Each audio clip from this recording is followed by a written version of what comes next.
Buenas tardes, Iglesia, familia. Es un honor estar compartiendo con ustedes esta tarde la palabra que Dios me estuvo compartiendo en estos últimos tiempos. Para los que no me conocen, mi nombre es Agustín Clark, tengo 27 años, estudio cine y me encanta ver series y películas después de hacer mi devocional. Hace poco, viendo una de mis series favoritas, me impactó mucho, o me incomodó, mejor dicho, eh, una situación que experimentaba uno de los protagonistas ante los cambios que venían a su vida. Una situación muy incómoda donde perdía a personas que le importaban, donde tuvo la pérdida de un familiar, y ese contexto me llevó a pensar y a cuestionarme cómo afronto yo los cambios, cómo afronto yo esas situaciones bisagra, como se dice, de cambios, de transiciones en la vida. ¿A ustedes cómo los afecta? ¿Cómo se relacionan ustedes con los cambios? Eh, no sé si te ha pasado que estás en cierta temporada de tu vida donde todo está estable y de repente algo o alguien lo cambia todo. Un despido en el trabajo, alguna pérdida familiar, un problema en la universidad o en el colegio, estudios, dificultades financieras, etcétera. Cualquier situación en la que tu vida haya cambiado drásticamente. Todos en algún momento tenemos esos momentos de nuestra vida que los cambios eh, no podemos ver en qué momento se convierten para bien. Es más, por lo general a veces los afrontamos como si fuera el fin de nuestra vida o el fin de una temporada de prosperidad. Cuando vamos a la palabra de Dios, encontramos muchísimos ejemplos de esto, de personas que creían que su vida iba a ser así, así y así, y después, por alguna circunstancia o factor variable, fueron modificados sus planes. Un día estás trabajando con tu papá y tus hermanos, cuidando el rebaño de la familia, sos el hijo favorito de tu papá. Y Dios te da un sueño donde ves las cosas grandes que te esperan. Entonces tus hermanos, al compartirles tus sueños, se enojan contigo. Y empiezan a tramar y te terminan, tu muerte, pero te terminan vendiendo como esclavo. Esto pasó en la Biblia, en Génesis 37 al 50. Vemos la historia de José. Todos lo conocemos, la mayoría lo hemos escuchado, pero para los que recién están escuchando hablar de José, José es una persona de la Biblia que básicamente tuvo la revelación de Dios de que iba a hacer grandes cosas por el pueblo de Israel y todos se iban a inclinar ante él, incluyendo a sus hermanos. Como todos sabemos en las relaciones de hermanos, si le decís esto a tus hermanos puede que no les caiga muy bien. Y así pasó con los hermanos de José. Y entonces terminó siendo vendido como esclavo, trabajó como fue esclavizado por el pueblo egipcio, ¿sí? Terminó trabajando en la casa de Potifar, ¿sí? Un guardia muy importante del rey, lo que sería hoy perdón, del reino del faraón, lo que sería hoy el servicio secreto egipcio, esto lo comandaba y gestionaba Potifar. Y pasó algo muy curioso con Potifar. Cuando él vio los dones, ¿sí? De administración, de liderazgo que tenía José, lo puso a cargo de toda su casa. Y ahí fue cuando la mujer de Potifar se empezó a fijar en lo atractivo, fachero, diríamos los argentinos, que era José. Entonces, nada, ella tuvo la intención y tramó todo para poder acostarse con José, pero este se negó. Y cuando es confrontado por la mujer de Potifar, él contesta algo increíble, ¿sí? Que veremos más adelante. Pero esto lo lleva a ser juzgado por Potifar y enviado a la cárcel, donde conoce al copero del rey, quien José tenía el don de interpretar sueños, y entonces este le cuenta un sueño que es interpretado, que se iba a salvar de la condena que lo mantenía en la cárcel, el copero del rey, y este vuelve a trabajar para el rey. Pero ¿qué pasa? Pasa algo muy curioso. José le pide, antes de salir de la cárcel al copero del rey, que se acuerde de él, y este se olvida. Y cuando el rey tiene perdón, la tengo con el rey. Cuando el faraón de Egipto tiene un sueño que ningún sabio, ningún hechicero, nadie puede descifrar, el copero recuerda a José. Y es en ese momento donde lo llama José y este se convierte al interpretar el sueño y pensar un plan ante la calamidad que este sueño profetizaba sobre el pueblo egipcio, de 7 años de prosperidad, pero al mismo tiempo después 7 años de hambruna. José ideó un plan para poder sobrevivir en esas temporadas difíciles. Y fue así que terminó siendo la mano derecha del faraón de Egipto, el segundo hombre más importante en todo el pueblo egipcio. Y esto es algo muy dramático, ¿sí? Pero entraremos en detalle más adelante. También tenemos otra historia, ¿sí? Como por ejemplo, una historia que ocurre un poco después de José, ¿sí? Que fue como la historia de José es la que básicamente ayudó a generar el contexto para esta siguiente historia. Eh, Tenemos la historia de lo que es Moisés, ¿sí? En la historia de Moisés encontramos ese otro punto de quiebre. Moisés había escapado de Egipto, habiendo sido cuidado por la familia del faraón, mucho después del tiempo de Moisés. Es más, figura en la palabra que Moisés ya había muerto y el nuevo faraón se había olvidado de las cosas buenas que había traído el pueblo judío y tenía el corazón endurecido y los trataba mal, los esclavizaba y los castigaba. Moisés, siendo un judío en la casa del faraón, cuando se entera de esto y ve un altercado entre un guardia egipcio y un judío, este asesina al guardia egipcio y por esto huye de la casa del faraón, siendo también responsable y consejero fiel del faraón. Habiendo dicho esto, Moisés conoce a una mujer lejos en el desierto y se casa con ella. Y entonces, tiempo después, se encuentra como pastor cuidando el rebaño de su suegro.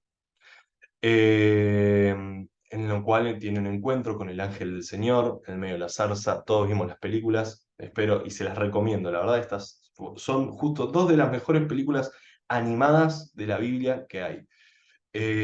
Podemos conectar con esta historia porque en ese momento Moisés tiene el llamado de parte de Dios de ir a liberar al pueblo judío en Egipto. Desafíos, de pasar a cuidar ovejas a liderar a todo un pueblo. Y Moisés obviamente se reprocha con Dios, le dice, ¿quién soy yo? Yo no estoy apto para esto.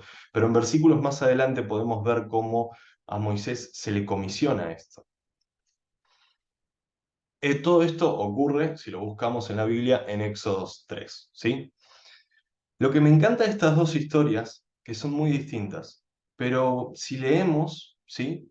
Obviamente son dificultades distintas, en unas tenemos un desafío, en otras una traición, pero al leer en esto podemos ver que tienen puntos en común, ¿sí? Y puede que no tengamos un momento tan dramático, ¿sí? Como que nos traicionen nuestros hermanos y nos vendan como esclavos, o que veamos una zarza ardiendo y veamos al ángel del Señor y nos llamen a liberar un pueblo.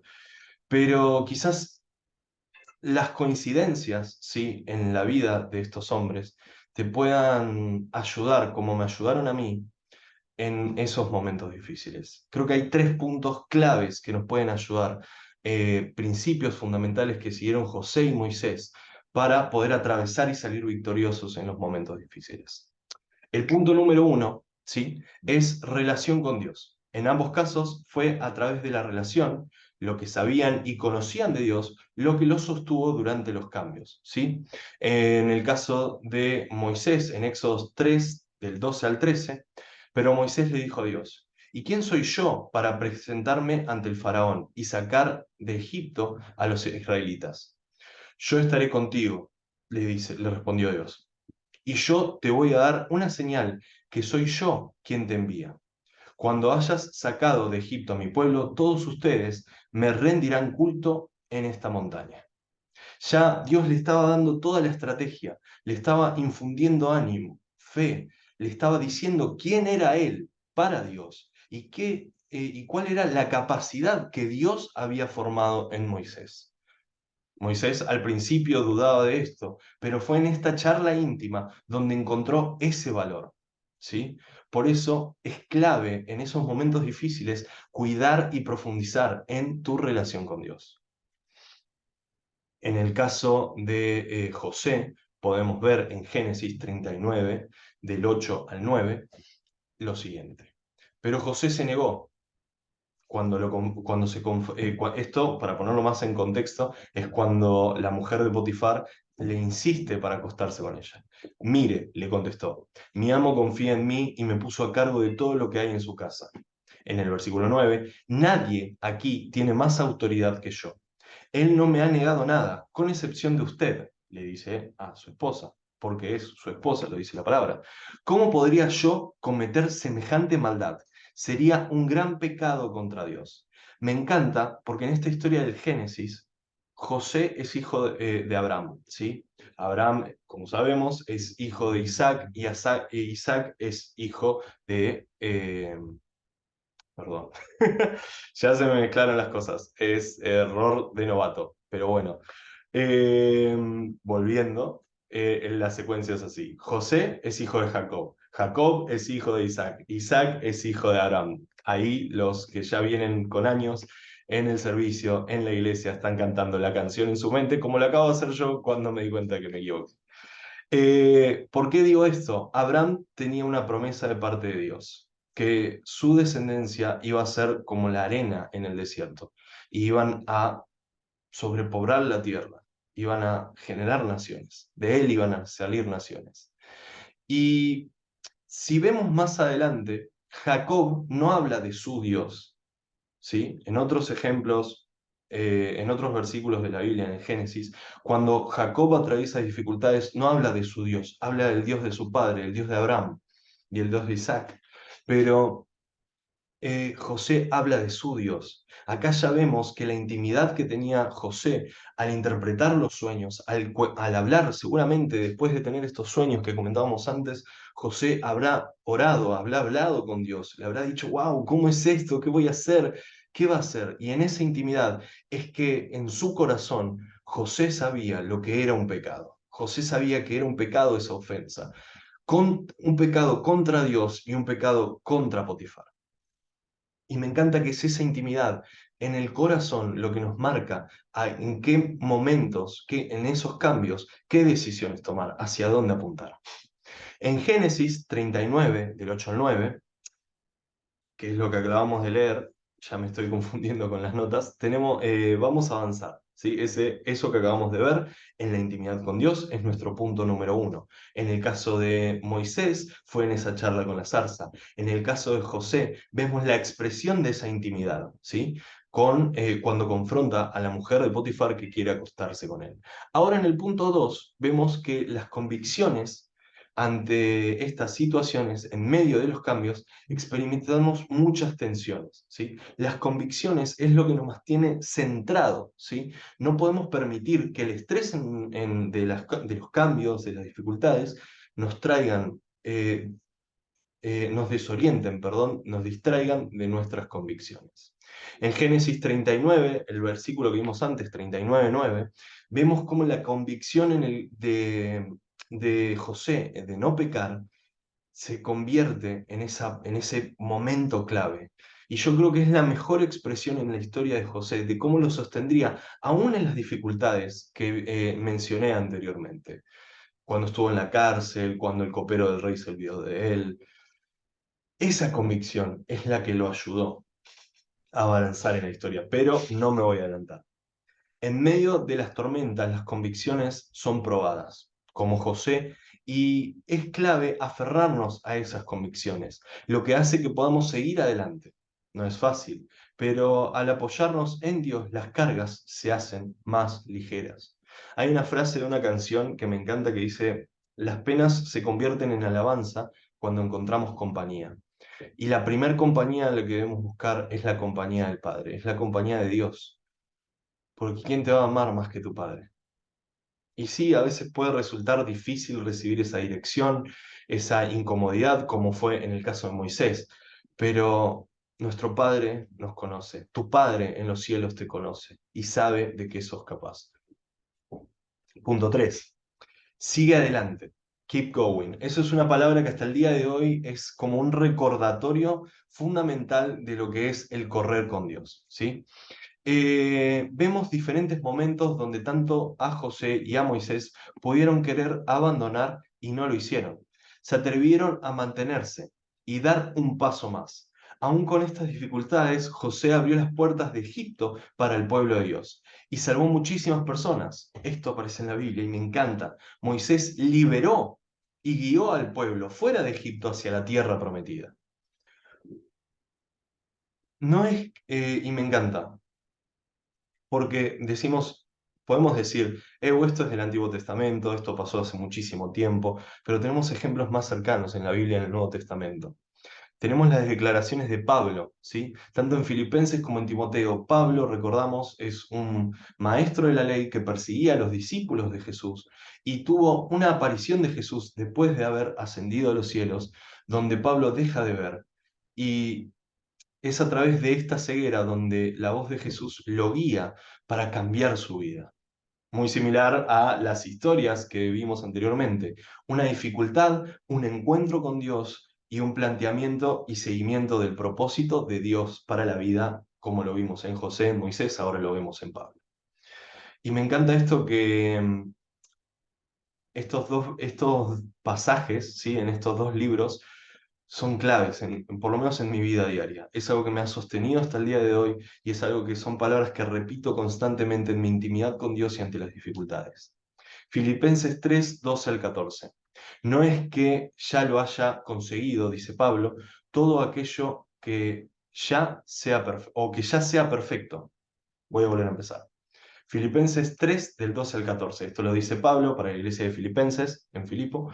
En el versículo 12 dice, no es que yo ya lo haya conseguido todo, o que ya sea perfecto. Sin embargo, sigo adelante, esperando alcanzar aquello para lo cual Cristo Jesús me ha alcanzado a mí. Hermanos, no pienso que yo mismo lo haya logrado ya, más bien una cosa hago, olvidando lo que queda atrás y esforzándome por alcanzar lo que está delante. En el versículo 14 dice, sigo avanzando hacia la meta para ganar el premio que Dios ofrece mediante su llamamiento celestial en Cristo Jesús. Esto lo dice en Filipenses 3, de 12 al 14. Ahí podemos ver estos tres puntos y recordemos, Pablo fue y es un maestro de la ley, ¿sí? Era un experto. Él había estudiado la vida de José, había estudiado la vida de Moisés. Y miren cómo el conectar con la presencia de Jesús, su relación íntima con Jesús, podemos ver en estos tres versículos los tres puntos que vimos anteriormente aplicados, ¿sí? Podemos ver cómo tenía intimidad con Jesús. Podemos ver cómo siguió aferrado a sus convicciones y podemos ver cómo sigue adelante para buscar y alcanzar la promesa de Dios. Y después tenemos un mensaje en 2 de Timoteo 4, del 7 al 8. En estos dos versículos tenemos como una reflexión final de Pablo. En el versículo 7 dice, he peleado la buena batalla, ha terminado la carrera, me he mantenido en la fe. Ahí de vuelta, los tres puntos. Por lo demás, en el versículo 8, me espera la corona de justicia que el Señor, el justo, el juez justo, me otorgará en aquel día. Y no solo a mí, sino también a todos los que con amor hayan esperado su venida.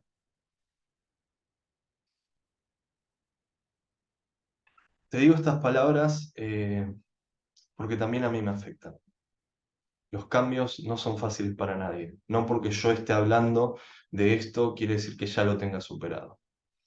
En estos días, en esta última temporada, en estos últimos 2 años he afrontado muchísimos cambios en mi vida. Hasta el día de hoy sigo afrontándolos. Pero sé que puedo hacerlo. No por mí, sino por quien está conmigo.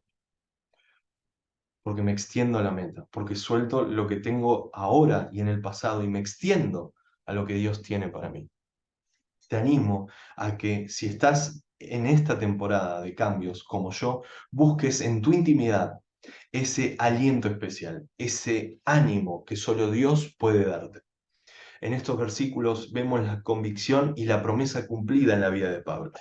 Así como él, esto está disponible para nosotros hoy. Mantén siempre presente que tienes un propósito que Dios te diseñó para afrontar pasar y ganar sobre todo lo que estás pasando. A veces la mayor victoria es mantenerse ante las dificultades. A veces es simplemente dar un paso, seguir adelante, buscando terminar bien la carrera. Porque podemos terminar bien la carrera. Esa es la promesa que Dios tiene para nosotros.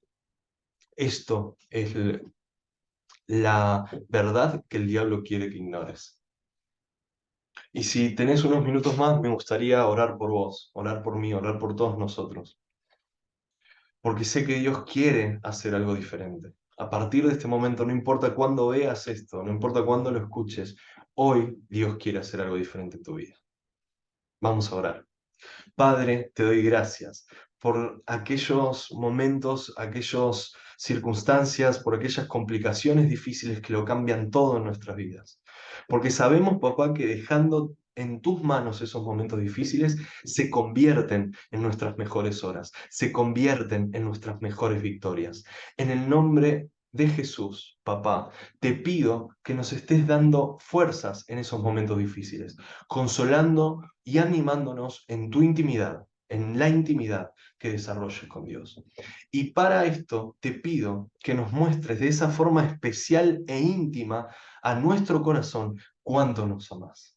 Porque ¿quién te puede amar más que el Padre que está en los cielos? El Padre que te formó y te vio cuando te formabas en el vientre de tu madre. Declaro esta paz de que Dios está en ti y de que Dios vive en ti. En el nombre de Jesús. Amén. Gracias por escuchar estas palabras.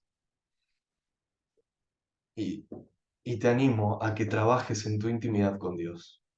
Hasta el día de hoy es y será la mejor decisión que tomé en mi vida. Gracias por estar escuchando. Amén. Dios te bendiga.